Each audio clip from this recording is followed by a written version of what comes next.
Jason Uvanish of Greenhorn Connect, which is your hub for entrepreneur resources, events, and jobs in Boston. This is Tracy. Yes, Tracy of T. Racy Design, and I do fashion jewelry. And we're here to co-host the Strictly Biz News for a Boston edition. At Work Bar.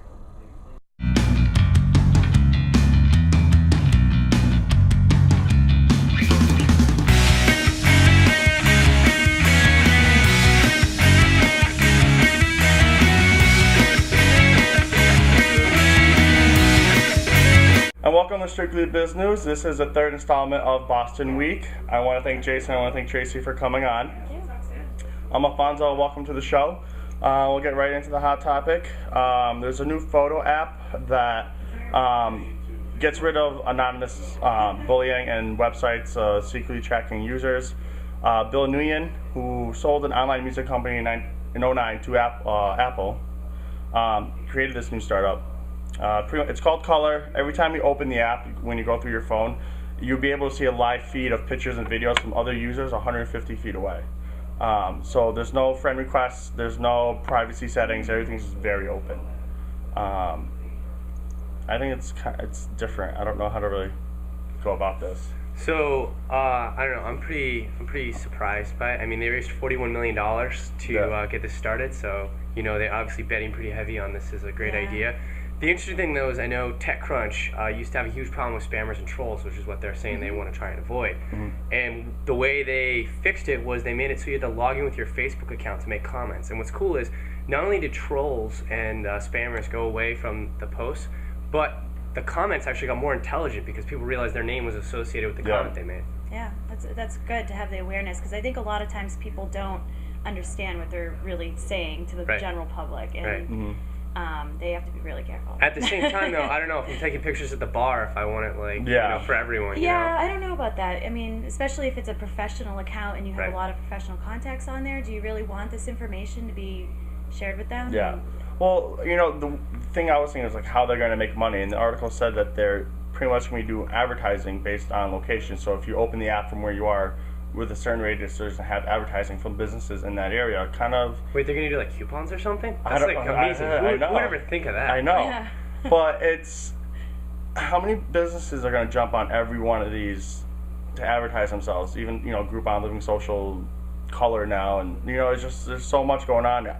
I just don't think all of them would work, and someone is going to end up falling off the map. I'm also worried about like the kind of dark side of this is like if someone can create a fake account, it destroys the whole concept of everyone being non-anonymous. And at the same time, there are times where you don't want everything you do public. Just think about people who have abusive ex-boyfriends or stalkers. There is a dark side to all this. Creepers. It's sketchy. Next up, Nike Running and Foursquare using gaming techniques to inspire kids to read. Basically, the back end of it, there's over 2/3 of students in U.S. high schools are below proficient reading level. So a better way for them to, what they're trying to do is with what Foursquare does with checking in and Nike running style gaming incentives, they're pretty much captivating the younger audience instead of the adults through the mobile.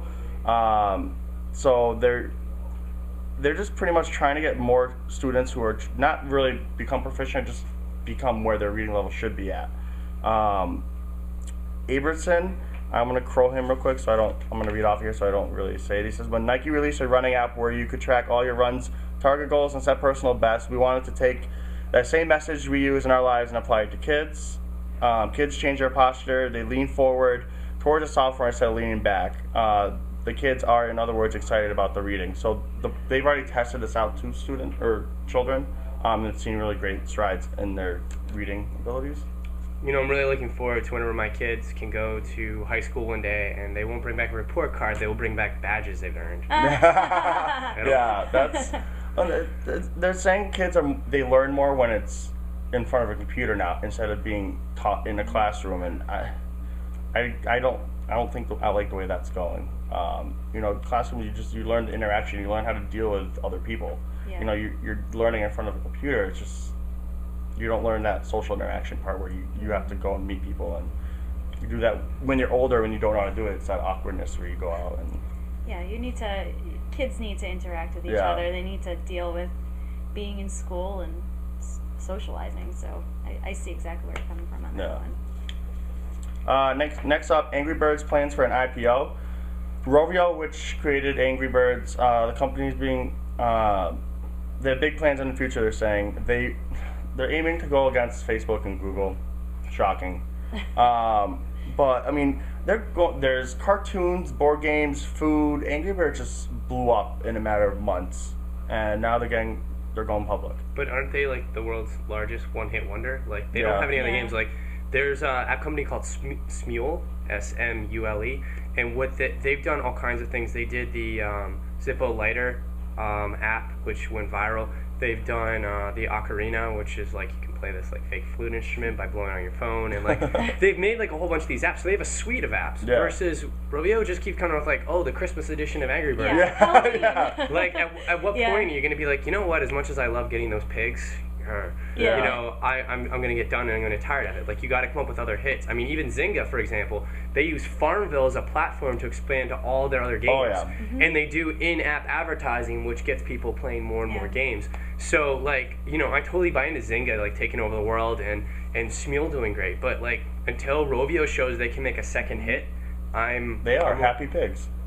Happy Pigs. Really? It's called I'm just kidding. See, you just gave them another idea. There you go.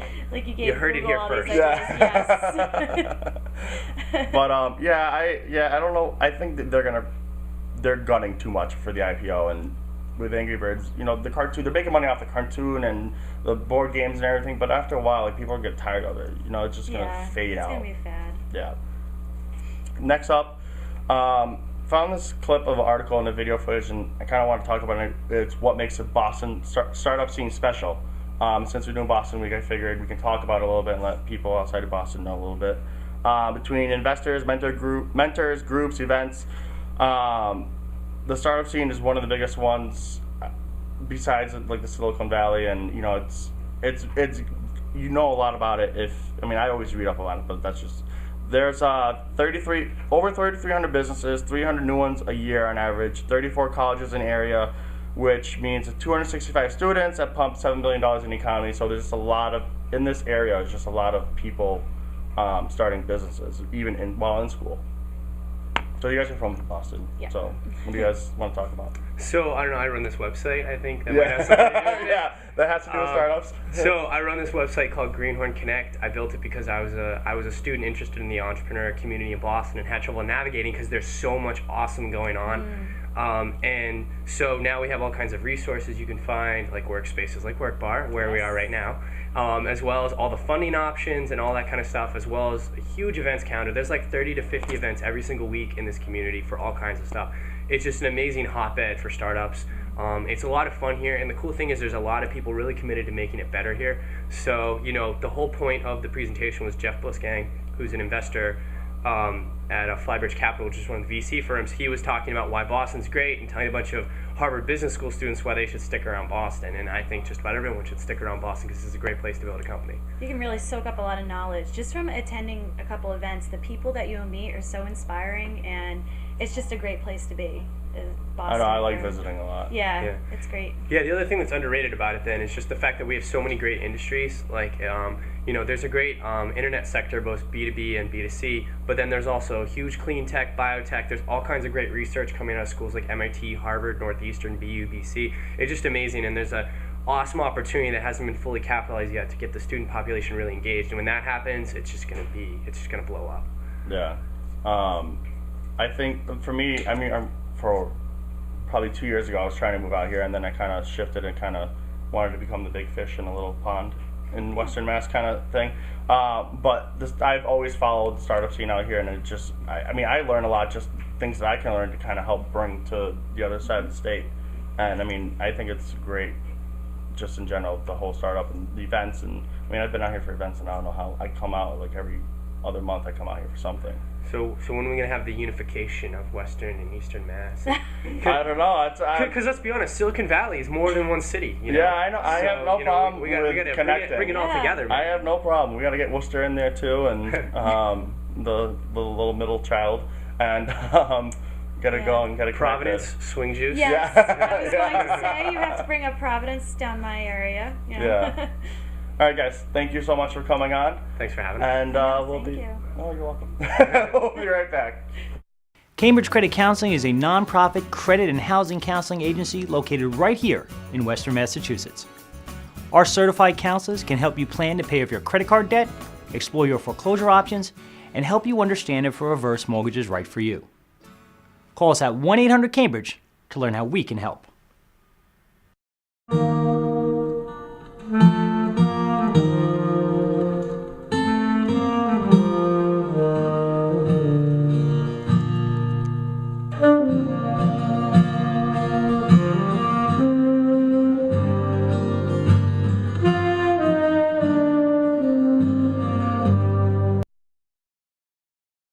Back to Strictly Business. I'm here with Jesse Morgan, Director of Marketing from Campus Live for the Business Spotlight. Jesse, what's the history of Campus Live?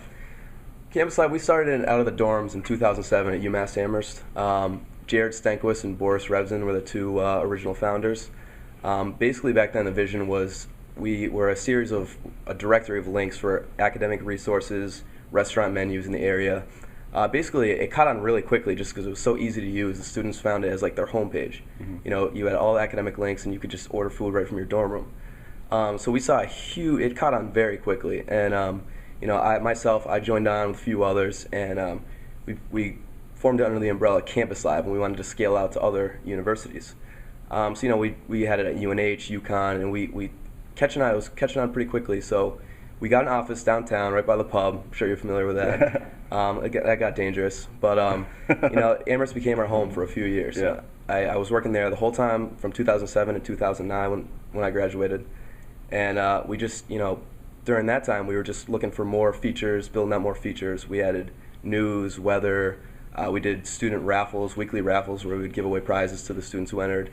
And, you know, search engine, just kind of building it out to be like the one-stop homepage for students. So what has changed since the beginning of Campus Live? You know, like I said, it was huge at UMass, a few other schools, UNH, UConn, even FSU, NC State. But, you know, that was it. We're getting only a handful of users from other colleges, so we're having troubles scaling it out. Yeah. So we were looking for more features that would make it more engaging, get the students more engaged. And, you know, over the summer of 2010, we had this idea to build a college-only social network where, you know, it'd be a little bit like a complement to Facebook. We built it on top of the Facebook Connect platform, so you would use your Facebook account, it would pull in all your info, and the idea was it would connect students to other students in their classes, dorms, and their campus, and it would kind of be, you know, like a college student-only type thing, because, you know, with Facebook, your aunt's just sending you pokes, and it's getting out. So we're also looking for more ways to get the students engaged, so we built out our raffles, and we kind of made those a little more engaging, and in doing that, we built the challenge model, which we're focused on today. Basically, the challenge model, it connects students to brands. So I'll give you a quick example. Peter Pan Bus Lines, they came to us, and they wanted to reach 4,000 college students. So, and they had a prize to give away, which was an overnight stay for 4, New Year's Eve in New York City, right in Times Square, dinner, you know, VIP access to all the bars, drink tickets, the whole nine. So, you know, naturally that created a huge buzz. So we were able to leverage that to get college students onto our site. They completed a series of steps. They would enter the challenge, like Peter Pan on Facebook. They would, forget the exact challenge, but I believe they had to answer a survey about Peter Pan. And once they were entered to win this challenge. So once it capped off, we picked a winner. She had a great time in New York. So from there, we've just been reaching out to other brands and kind of doing that. Oh, wow. So, you know, originally you were from, you know, the other side of the state, Western Mass. Why the move to Boston? It was a strategic next step for us. You know, Boston, there's more colleges in and right around Boston than anywhere else. And we wanted to, you know, if we could take over Boston, then we're in a good spot. Aside from that, there's a lot of PR, advertising agencies. We wanted to use those, have our sales guys, you know, because they were getting the brunt of us being in Amherst. They had to travel into Boston, New York, and that was wearing on them. Aside from that, it was kind of like a mental step up for our whole team. You know, we wanted to take our business to the next level, and being in Amherst, it was, you know, we're just too deep into the college lifestyle that we had to kind of get more professional and get out to Boston. So what's next for you guys? The next, you know, for right now we're relying very heavily on our email marketing. So what I'm trying to do is just you know, become a wizard at that and take that to the next level. Because if we can get professional at that, leverage that, that's going to really improve our communication with the students. But for Campus Live as a whole, we're trying to just, you know, we have this really interesting, cool way of connecting college students to brands. You know, they're not an easy demographic to reach. So we're trying to, you know, make it fun for college students to interact with brands and just kind of, you know, it's an innovative new model, and we're trying to, you know, really perfect that and scale that out. Is there anything else you want to tell the viewers about Campus Live? Campus Live, we're actually hiring across the board, anywhere from interns, sales, marketing, developers, everything. The link is campuslive.com/info/jobs. Maybe you can post that on the site too. It'll be scrolled up like right on here. Excellent, excellent. Also, if you're a college student watching this and we're not at your school, email me. It's jesse@campuslive.com, and I'll take care of that, and we'll get you up and running. All right, great. Jesse, thank you so much. Thank you. And we'll be right back.